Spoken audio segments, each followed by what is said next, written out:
तो दोस्तों आज मैं एक्सप्लेन करने वाला हूँ हाल ही में ही रिलीज हुई एक सच्ची घटना पर आधारित कोरियन हॉरर मूवी को, जिसका नाम है स्प्रिंग गार्डन। मूवी वाकई में काफी बेहतरीन है, एंडिंग का ट्विस्ट भी काफी खतरनाक है। थोड़ा सा पेशेंस रख के आपको सुनना पड़ेगा और एंडिंग में आपको सारी बातें अच्छे से समझ में आ जाएंगी। एक एक कड़ी जो है वो अंत में जाकर आपस में जुड़ जाती है, जो कि मूवी को काफी बेहतरीन बना देता है। और दोस्तों मैंने हाल ही में एक्सप्लेन किया है द प्रीस्ट नाम की एक बहुत ही बेहतरीन कोरियन फिल्म को, जो कि 12 डीमंस में से एक के ऊपर बेस्ड है, यानी कि मालफर्स डीमन पर। अगर आपने उसे नहीं देखा है जल्दी से देख लीजिए, उसका लिंक आपको नीचे पिन कमेंट में मिल जाएगा। तो चलिए अब बिना किसी देरी के चलते हैं सीधा वीडियो की तरफ।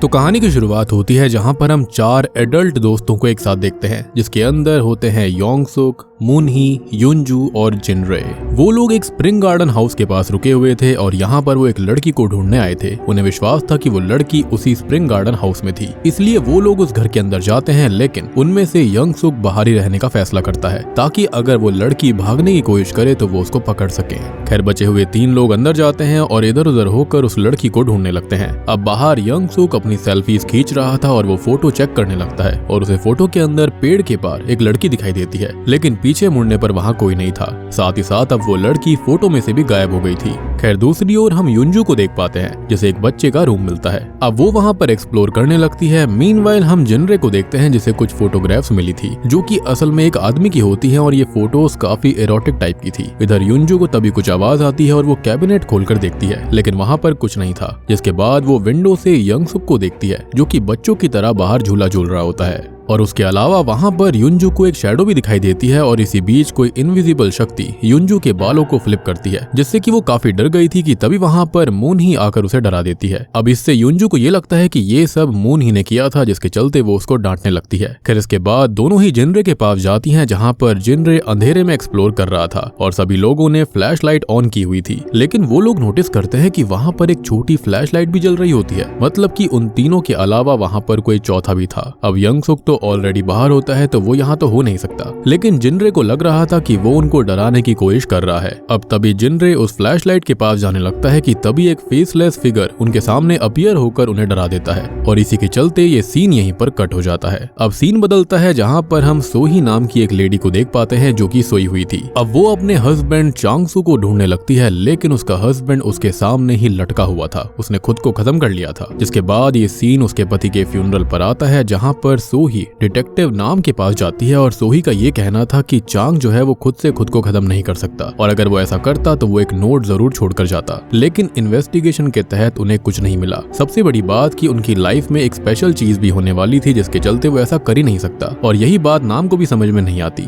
मीनवाइल फ्यूनरल के बाहर सोही की बहन हायरान और चांगसू की बहन के अंदर लड़ाई हो जाती है। चांगसू की बहन ये कहती है कि उसकी ही बहन की वजह से उसका भाई मारा गया होगा, लेकिन तभी सोही वहाँ पर आकर उन्हें रोकने लगती है, क्योंकि ये मूवमेंट इन सब के लिए ठीक नहीं था। खैर अब वो दोनों आपस में काफी लड़ने लगती हैं, जिसके चलते होता ये है कि सोही जो होती है उसे टक्कर लग जाती है, एक धक्का लगता है, और धक्का लगने के बाद सोही को इंटरनल ब्लीडिंग होने लगती है। दरअसल सोही प्रेग्नेंट थी और इसी वजह से वो कह रही थी कि उसका पति खुद को खत्म नहीं कर सकता, क्योंकि उनकी जिंदगी में स्पेशल कुछ होने वाला था, जो कि यही चीज थी। अब हॉस्पिटल ले जाने के बाद ये पता चलता है कि सोही का बच्चा जिंदा नहीं रह पाया। अब हायरान जो होती है वो सोही को घर छोड़ने जाती है और वो उसको अपने साथ ही रुकने के लिए कहती है, लेकिन सोही नहीं मानती। जिसके बाद वो अपने घर पर लौट आती है। वहाँ जाकर वो अपने बच्चे का एक्सरे देखती है और काफी दुखी हो जाती है, क्योंकि वही एक उसके हस्बैंड की निशानी उसके पास बची हुई थी। खैर अब रात में सोते वक्त उसे कुछ आवाजें आती हैं और वो चेक करने के लिए उठती है। वो आगे बढ़ती है, लेकिन तभी उसका फोन बजने लगता है और कॉल पर उसके लॉयर का फोन होता है, जो कि लॉयर पार्क था, जो उसे कल मिलने के लिए बुलाते हैं। अगले दिन वो लॉयर पार्क से मिलने जाती है, जिसके पास में कुछ पेपर्स थे और वो एक घर के कागजात थे, जो कि चांगसू ने ही उसके नाम पर किए हुए थे, और ये वही स्प्रिंग गार्डन वाला हाउस था, यानी कि शुरुआत वाला। लेकिन सोही ये कहती है कि उसके पति ने इन सब के बारे में उसे कभी भी नहीं बताया था।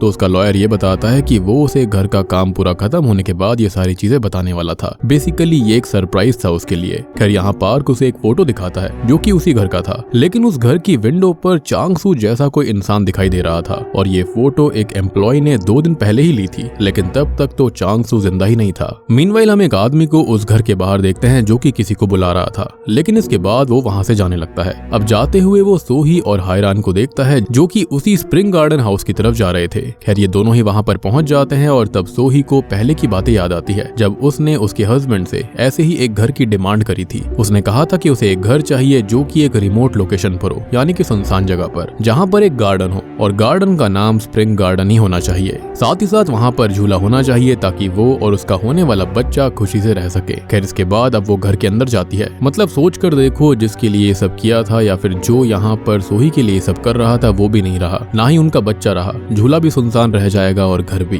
खैर अब वो एक शीशे के सामने खड़ी हो जाती है, लेकिन तभी एक रिफ्लेक्शन में वो किसी साये को ऊपर जाते हुए देखती है। ये देखने के बाद वो ऊपर चेक करती है, लेकिन उसे वहाँ पर कुछ नहीं मिलता सिवाय एक बच्चे के रूम के, जो कि उसके पति ने उनके बच्चे के लिए बनवाया था। और यही बेबी वाला रूम हमको स्टार्टिंग में दिखाया भी गया था। खैर अब बाहर विंडो से वो अपनी बहन को झूला झूलते हुए देखती है, जिसके बाद वो भी नीचे जाने लगती है। लेकिन तभी हम नोटिस कर पाते हैं कि बच्चे के पालने के नीचे खून टपक रहा था, यानी कि इस घर के अंदर कोई ना कोई दिक्कत जरूर है। अब वो दोनों वहाँ से जाने लगते हैं कि तभी सोही बालकनी में किसी को खड़ा देखती है और ये देखकर वो हैरान को कार रोकने के लिए कहती है और ऊपर चेक करने जाती है। अब ऊपर उसे एक आदमी दिखाई देता है जिसे वो क्लियरली नहीं देख पाती और वो उससे पूछती भी है कि वो है कौन, लेकिन तभी एक साया आकर उसको गिरा देता है, जिससे कि वो वहीं पर बेहोश हो जाती है। खैर अब इसके अगले दिन वो एक साइकियाट्रिस्ट से बात करती है और उससे सारी बात बताती है कि जो कुछ उसके साथ हुआ था। अब रिसेंटली ही सोही के पति की मृत्यु हुई थी, तो साइकियाट्रिस्ट ये बोलता है कि ये सब उसे स्ट्रेस की वजह से दिखाई दे रहा है और स्ट्रेस के अंदर हेलुसिनेशंस आना आम बात होती है। और वो अपनी बहन को इस बारे में भी बताती है, तब उसकी बहन भी इस बात से एग्री करती है। लेकिन सोही उसको ये बोलती है कि उसने जिसको देखा था वो उसका पति चांगसू ही था और उसे इस बात पर पूरा भरोसा है क्योंकि वो गलत नहीं हो सकती।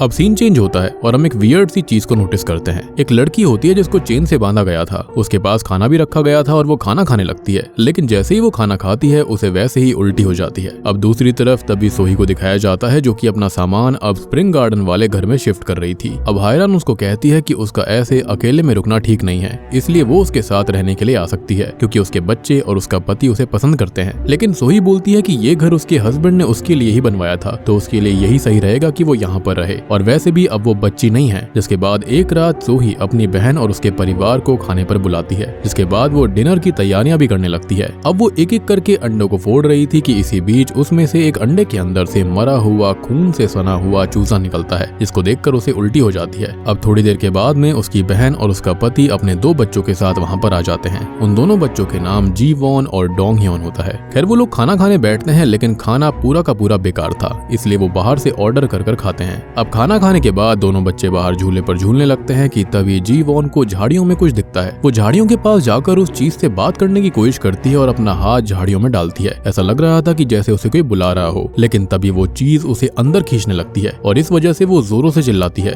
जिसको सुनकर हायरान, उसका पति और सोही बाहर आते हैं और यहाँ पर उनको जी वॉन रोते हुए मिलती है। हायरान उससे पूछती है कि उसे हुआ क्या, जिस पर वो बताती है कि अंकल चांगसू ने उसको खींचने की कोशिश करी थी। जी हाँ, जो मारा गया है उसने उसको खींचने की कोशिश करी। वो ये बताती है कि अंकल ये चाहते हैं कि वो उसे आजाद कर दे, और ये सुनकर वो काफी हैरान रह जाते हैं, लेकिन सभी उसको बच्चा समझकर उसकी बातों पर ध्यान नहीं देते। अब घर जाते टाइम हायरान जी वॉन के हाथों पर उंगलियों के निशान देखती है, जहाँ पर डोंग ह्योन अपनी माँ को ये बताता है कि जी वॉन झूठ बोल रही है और उसे अंकल चांगसू ने नहीं बल्कि एक ओल्ड लड़की ने पकड़ा था। खैर अगले दिन हम सोही को देख पाते हैं जिसके हाथों पर वैसा ही सिमिलर निशान था। मीनवाइल हम हायरान को देखते हैं जो कि अपने बच्चों को स्कूल बस के लिए छोड़ने आई थी। वो जी वॉन के हाथों पर उस निशान को चेक करती है, लेकिन वो निशान अब उसके हाथों से गायब हो चुके थे। वो उससे उस लड़की के बारे में पूछती है जिसके बारे में उसे डोंग ह्योन ने बताया था, लेकिन डोंग ह्योन कहता है कि उसने तो ऐसा कुछ भी नहीं कहा और इस बात से वो साफ इनकार कर देता है। और जी वॉन भी इस बात से इनकार कर देती है कि उसने अंकल चांगसू का जिक्र भी किया था। वो ऐसे बर्ताव कर रहे थे जैसे कि कभी कुछ हुआ ही ना हो। अब ये सुनकर हायरान थोड़ी सी हैरान रह जाती है कि वहाँ स्प्रिंग गार्डन हाउस के अंदर तो वो चिल्ला चिल्ला कर सबको बुला रही थी, लेकिन अब वो इस बात को एक्सेप्ट करने से भी इनकार कर रही थी। खैर इसी बीच उन बच्चों की बस भी आ जाती है। अब रात में सोही लैपटॉप में कुछ कर रही होती है कि तभी लैपटॉप की स्क्रीन खुद पे खुद बंद हो गई थी और इसके बाद अपने आप लैपटॉप की स्क्रीन ऑन भी हो जाती है, लेकिन उसके अंदर एक बच्चा था जो कि पेट में था और उसकी वीडियो चलने लगती है। वो बच्चा पूरी तरह से डिफॉर्म्ड होता है और तभी अचानक से होता यह है कि सोही के ऊपर ढेर सारा खून उड़कर आ गया था, लेकिन असल में ये सब उसका सपना था। जिसके बाद सुबह वो सीलिंग से खून टपकता हुआ देखती है। अब इस सीलिंग के ठीक ऊपर बेबी का पालना रखा हुआ था। वो वहाँ पर चेक करती है, लेकिन सब कुछ ठीक था कि तभी उसे पीछे से कुछ आवाज आती है। वो रूम से बाहर निकलते हुए किसी को दूसरे रूम में जाते हुए देखती है। जब वो उस रूम को खोलती है तब उसे उसके अंदर चांगसू दिखाई देता है। अब वो उससे कुछ बात करने के लिए कहती है, लेकिन तभी होता यह है कि एक चींटी जो होती है वो सोही के ऊपर चढ़कर सीधा उसकी आंख में घुस जाती है और उसके घुसने के बाद चांगसू अपनी अपनी उंगलियां मोड़ने लगता है और जैसे जैसे वो उंगलियां मोड़ रहा था वैसे वैसे सोही की बॉडी अकड़ने लगती है और उसकी एक एक हड्डी टूटने लगती है।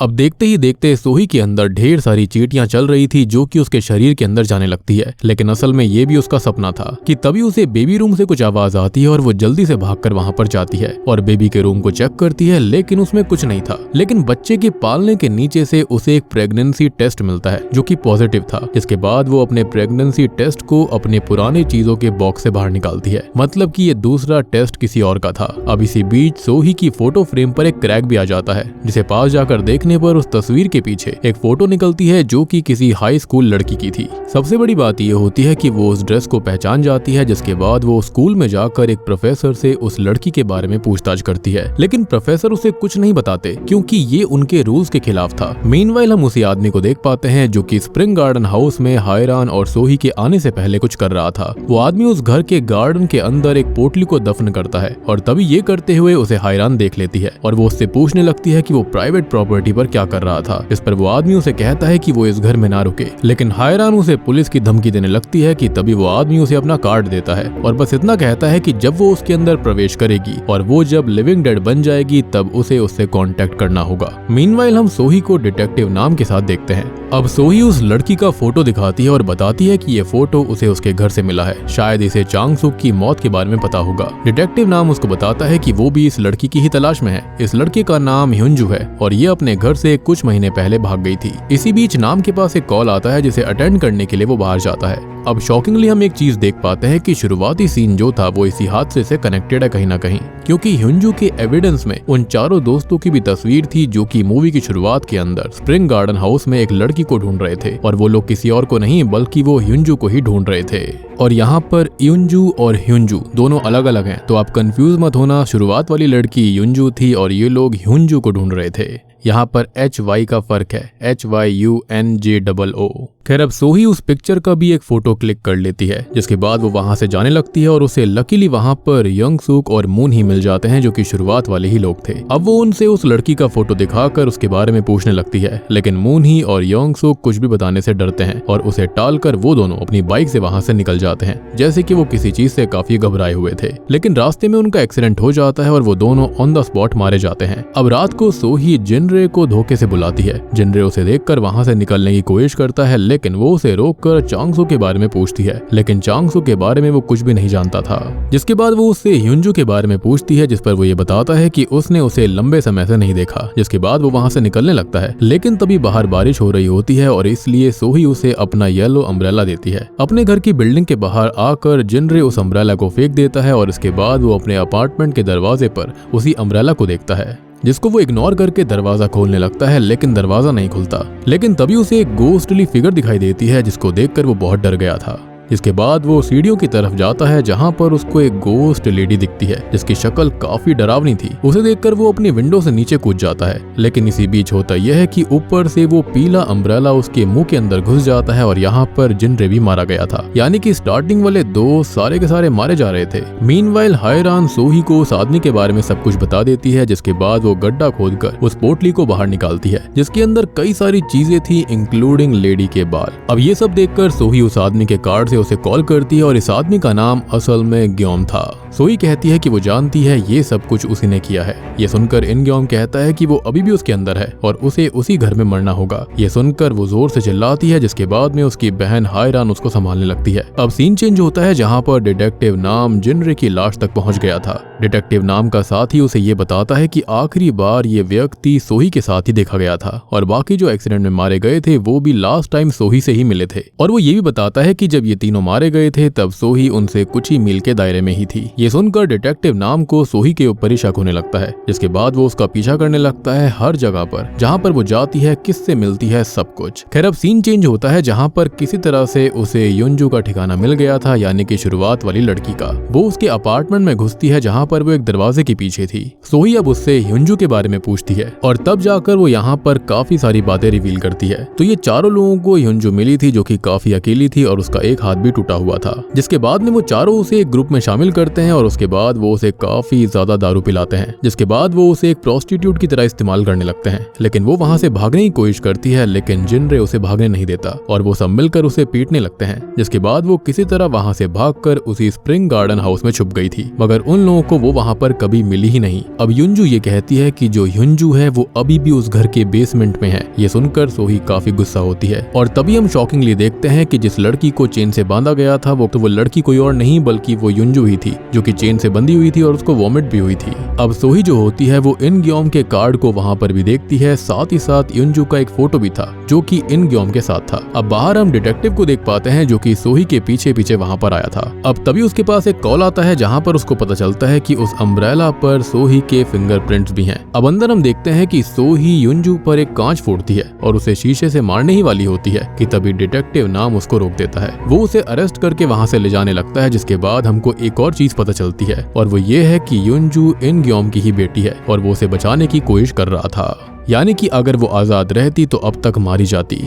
मीनवाइल हम स्प्रिंग गार्डन हाउस में हायरान को उसकी बेटी जीवॉन के साथ देखते हैं। अब हायरान काम में व्यस्त होती है कि तभी जीवॉन से कोई अदृश्य शक्ति बात करने लगती है, जिसके बाद वो उसे वहां से ले जाती है। हायरान देखती है कि उसकी बेटी वहां पर नहीं थी, तब वो उसे हर जगह ढूंढती है। अब यहाँ से सीन चेंज होता है और हम सोही को डिटेक्टिव नाम के कार में देखते हैं। यहाँ पर सोही उसे बताने की कोशिश करने लगती है कि ये जो सब हो रहा था वो खुद नहीं कर रही थी, ऐसा लग रहा था कि जैसे कोई शक्ति उससे ऐसा करवा रही हो। अब ये सुनकर डिटेक्टिव नाम उसे जिनरे, मुनही और योंगसुक के मौत के फोटोज दिखाता है और वो उसे उनसे जोड़ रहा था, लेकिन उसने ऐसा कुछ भी नहीं किया था। और इसी बीच सोही के पास एक कॉल आता है। कॉल उसकी बहन हायरान ने ही किया था। वो उसे बताती है कि जीवॉन घर में कहीं चली गई है। ये सुनकर सोही पैनिक करने लगती है और उसे इन ग्योम की बात याद आती है कि वो उसके अंदर है। इसका मतलब उसके अंदर कुछ और नहीं बल्कि युंजू की स्पिरिट थी। जी हाँ, और ये सब उससे वही करवा रही है। अब ये सब जानने के बाद सोही जो होती है वो अपनी बहन हायरान को उस घर से बाहर निकलने के लिए कहती है, लेकिन वो कुछ भी समझ नहीं पाती और कॉल अचानक कट हो जाता है। अब उसे किसी भी तरह से अपनी बहन को बचाना था और तब वो स्टीयरिंग को इधर उधर मोड़ने लगती है, जिससे कि उनकी कार का एक्सीडेंट हो जाता है। नाम की जब आंख खुलती है तब सोही वहां पर नहीं होती।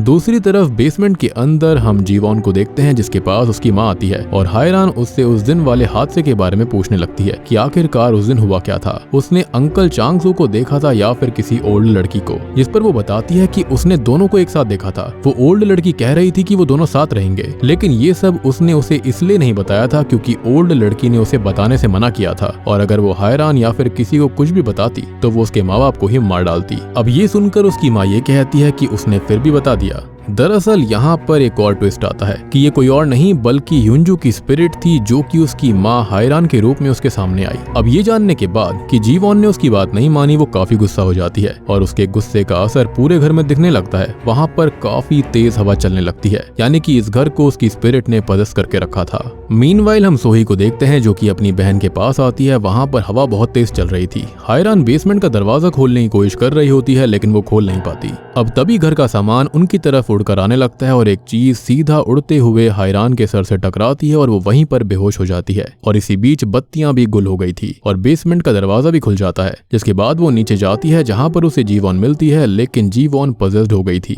यानी कि युंजू की स्पिरिट ने उसे पजेस कर लिया था। और अब तभी होता यह है कि युंजू की स्पिरिट जो होती है वो सोही को पीछे से खींच लेती है। अब तभी सोही उससे ये कहने लगती है कि उसी ने उसके पति को मारा है और ये बात बिल्कुल सच है, उसने ऐसा क्यों किया। ये सुनकर युंजू की स्पिरिट उसे हवा में उठा देती है और सीलिंग से एक ब्लड का ड्रॉप उसकी आंखों पर गिरता है, जिसके बाद उसे यहाँ पर असलियत पता चलती है। तो दोस्तों अब यहाँ पर खुलते हैं इस मूवी के असली पत्ते। जब इन चार दोस्तों ने इसके साथ में यानी कि युंजू के साथ में गलत किया था, वो खुद को खत्म करने वाली थी, लेकिन होता यह है कि सही समय रहते सोही के पति चांगसू ने उसको बचा लिया था। वो उसे अपने स्प्रिंग गार्डन हाउस में लेकर आता है। उस वक्त उस घर का काम चल ही रहा था। खैर वो उसे अच्छे से रखता है, उसकी फोटो खींचता है और ये वही फोटो थी जो कि उसको पहले मिली थी। वो उस फोटो को डेवलप करते हैं और यहीं पर दोनों एक दूसरे से आकर्षित हो गए थे, जिसके बाद ये दोनों ही आपस में इंटीमेट हो जाते हैं। खैर धीरे धीरे उसको पता चल जाता है कि चांगसू की एक बीवी भी है और वो अपनी उस फोटो को सोही के फोटो के पीछे रख देती है। अब एक दिन युंजू अपना प्रेगनेंसी टेस्ट करती है जो कि पॉजिटिव आता है। ये वो चांगसू को बताती है और वो ये चाहती थी कि चांगसू, उसका बच्चा और वो साथ में इसी घर में रहें, लेकिन चांगसू कहता है कि ऐसा नहीं हो सकता। वो उसके परिवार यानी कि सोही के साथ रहेगा। जिसके बाद वो उस प्रेगनेंसी टेस्ट किट को फेंक देता है जो कि बच्चे के पालने के नीचे जाकर गिरता है और यही वो दूसरा प्रेगनेंसी टेस्ट किट था जो कि सोही को यहाँ पर मिला था। अब यहाँ अपनी प्रेगनेंसी को सच में साबित करने के लिए ह्युंजू अपना पेट ही काटने लगती है और चांगसू उसे रोकने लगता है और इसी हाथापाई में वो नीचे गिर जाती है, जिसके चलते वो बेहोश हो गई थी और चांगसू मदद लेने जाता है। अब इसी बीच ह्युंजू उठती है और मन में कहने लगती है कि उसके पास कोई और जगह नहीं है जाने के लिए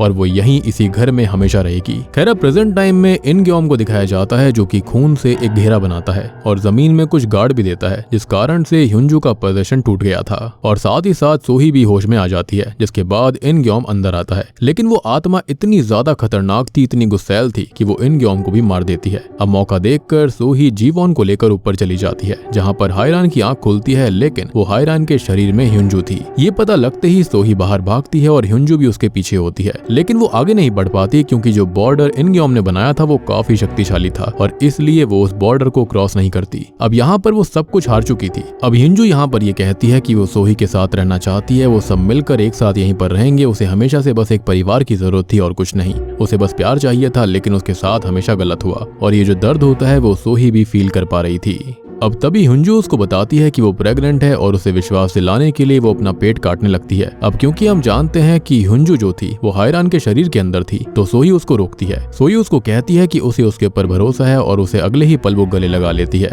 लेकिन हम देख पाते हैं कि ये सब ह्युंजू सोही को इमेजिन करवा रही थी, उसे इमोशनल कर रही थी, मैनिपुलेट कर रही थी। अब सोही समझ चुकी थी कि उसका दर्द बहुत ही ज्यादा डीप है, इसलिए वो उससे वादा कर देती है कि वो लोग हमेशा साथ में रहेंगे। और तभी होता यह है कि ह्युंजू यहाँ पर हायरान को छोड़ देती है, जिसके बाद में पुलिस वहां पर आ जाती है और ये सब कुछ नोटिस करती है। जिसके बाद में सीन चेंज होता है जहां पर हम सोही को उसी घर में देखते हैं जो कि अब प्रेग्नेंट हो चुकी थी। खैर अब वो एक लड़की को परेशान देखती है जिसको वो अंदर इनवाइट करती है और ये कहती है कि वो सब एक फैमिली है और बूम, इसी के साथ में ये मूवी यहीं पर खत्म हो जाती है। तो दोस्तों ये थी एक बेहतरीन फिल्म स्प्रिंग गार्डन मूवी की कहानी जो कि एक सच्ची घटना से इंस्पायर्ड होकर बनाई गई है। अब देखो आपको एक प्लॉट तो समझ में आया होगा कि जो ह्युंजू होती है उसको शुरुआत से ही सताया गया था उन 4 लोगों ने जिनको उसने मार डाला। खाली यहाँ पर ह्युंजू बची हुई थी जो कि काफी ज्यादा बुरी हालत में थी, जिसके पिता का नाम ही यहाँ पर इनग्योम था। वो अपनी बेटी को या फिर और लोगों को ही बचाने की कोशिश कर रहे थे, लेकिन अंत में वो खुद ही मारे गए। बात रही चांगसू के बारे में तो उसने अपनी वाइफ के ऊपर चीट किया था ह्युंजू के साथ मिलकर। वो ह्युंजू के साथ उसी स्प्रिंग गार्डन घर के अंदर इंटीमेट हुआ करता था, जिसके चलते वो प्रेग्नेंट हो गई थी। साथ ही साथ उसकी खुद की बीवी भी प्रेग्नेंट थी और हम जानते हैं कि उसको किसने खत्म किया होगा, उसको किसी और ने नहीं बल्कि यहाँ पर ह्युंजू की ही स्पिरिट ने खुद को खत्म करने के लिए मजबूर किया ताकि वो हमेशा उसके साथ रहे। और अब आपको ये बात भी समझ में आ गई होगी कि क्यों हायरान की बेटी के सामने चांगसू ने ये कहा था, यानी कि उसकी स्पिरिट ने, कि वो उसे आजाद करवाए। बेसिकली ह्युंजू ने उसकी स्पिरिट को बांधकर इसी घर के अंदर रखा हुआ था। अब देखो बात करते हैं इसकी एंडिंग के बारे में। तो आपको यहाँ पर बहुत चीजें क्लियर नहीं हो रही होंगी कि आखिरकार यहाँ पर प्रेगनेंसी उसे हुई कैसे, यानी कि सोही प्रेग्नेंट कैसे हो गई। तो देखो इसके पीछे 2 थियरीज हो सकती हैं। पहली तो ये है कि जो ह्युंजू थी वो खुद भी एक टाइम पर प्रेग्नेंट थी, जिसके बाद में उसकी स्पिरिट ने उसको पजेस कर लिया और इसके चलते ही हम देख पाते हैं कि ह्युंजू और यहाँ पर सोही एक हो गए थे, जिसके चलते वो प्रेग्नेंट हो गई। या फिर ये हो सकता है कि ह्युंजू की जो स्पिरिट है उसकी एनर्जी सीधा यहाँ पर सोही के गर्भ में समा गई थी, जिसके चलते वो प्रेग्नेंट हो गई और अब उसकी बेटी के रूप में वो वहां पर आएगी, जिसके चलते वो एक साथ घर पर रह पाएंगे। और बात रही एंड में वो लड़की कौन होती है जिसको सोही घर के अंदर इनवाइट करती है, तो हो सकता है वो भी कोई सताई हुई लड़की हो सकती है जिसको वो अपने साथ रखेगी, या फिर वो उसकी फ्यूचर बेटी हो सकती है, या फिर ह्युंजू का फ्यूचर रूप हो सकता है जो कि उसके साथ आने वाला था। या फिर ये भी हो सकता है कि यहाँ पर ह्युंजू हमेशा रहने वाली है, यानी कि उसकी स्पिरिट। साथ ही साथ सोही भी हमेशा यहीं पर रहेगी उसी के साथ में। ऑब्वियस सी बात है सोही के पास कुछ भी बचा नहीं था, उसका पति भी खत्म हो गया था। सबसे बड़ी बात कि उसके पति ने उसके ऊपर चीट भी किया था, जो कि और भी ज्यादा दुखदाई था। तो उसने सोचा क्यों ना सब एक साथ ही रहेंगे, जो कि काफी ज्यादा वियर्ड बात है, लेकिन यहाँ पर हॉरर स्टोरी है तो क्या ही कहा जा सकता है। बट आई बिलीव कि ह्युंजू की जो स्पिरिट है उसने अपनी एनर्जी जो है वो पक्का सोही के गर्भ में दे दी होगी, जिसके चलते वो प्रेग्नेंट हो गई और उसी के रूप में अब ह्युंजू उसकी बेटी के रूप में उस घर के अंदर पैदा होगी और जो अंत में लड़की होगी वो उसी का एक फ्यूचर विजन होगा।